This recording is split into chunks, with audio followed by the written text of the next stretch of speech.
చేశారు సార్. ఇప్పుడు ఏమొచ్చి టీడీపీకి వచ్చి మళ్ళీ అదే ఎంపీపీ టీడీపీకి వచ్చిన వెంటనే నా మీద వేటు మొదలు పెట్టారండి. ఈసారి నేను వైసీపీ దాన్ని నన్ను వేధిస్తూ అతను సాంబార్కి పిలిచి విపరీతమైన మాట్లాడుతూ రాజీనామా చేస్తావా చెయ్యమనుకొని మా ఊరు 9 మంది అతని అనుసరులు 9 మందితో పట్టిన మేము మొదలు పెట్టేసి మా ఊర్లో నాతో ఎవరు మాట్లాడినా నాకు ఎవరు సపోర్ట్ చేసినా వాళ్ళకి గవర్నమెంట్ వచ్చే పథకాలన్నీ ఆపేస్తుందని చెప్పారు సార్.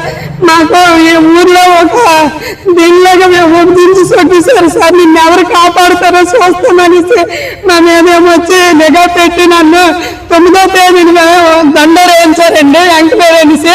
10వ తేదీన వచ్చేసరికి ఆ ఎంక్వైరీ పిటిషన్ దారులు ఆ 9 మంది అతను అనుసరితో పోలీసులు పెట్టి మరి ఒక రూమ్ లో ఎంక్వైరీ జరిపించేసి నాకేమొచ్చి 11వ తేదీ అయ్యేసరికి 10వ తేదీని జరిపించి 11వ తేదీకి నాకేమొచ్చి సస్పెండ్ ఆర్డర్ ఇచ్చేసి విధుల నుండి తొలగించామని కొత్త ఆయన దగ్గర ఒక 5 లక్షలు తీసుకొని పోస్టింగ్ వేసేస్తున్నారు సార్.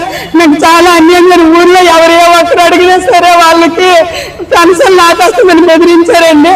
సర్పంచ్ కూడా ఇదంతా సర్పంచ్ తీర్మానం ఇచ్చారు సార్. సర్పంచ్ తీర్మానం ఇచ్చి జనాలు మేమైతే సంతకాలు అయితే పెట్టి ఇస్తామని ఇదిగోండి ఇచ్చారు.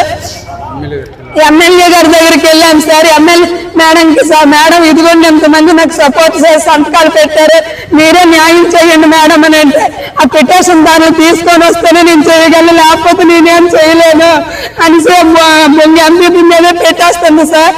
ఈ ఎంపీ వైసీపీ టైంలో నుండి నాకు నైట్ పూట ఫోన్లు మాము చేసి వాళ్ళు సార్ ఇబ్బంది పెట్టి వాళ్ళు అతనికి ఇదాము లేదనేసి ఇప్పుడే నా మీద కక్ష తీర్చుకుంటున్నాడు సార్. ఎవరు ఇదవకుండా ఊర్లో నేను తలెత్తుకొని తిరగలేకపోతున్నాను సార్.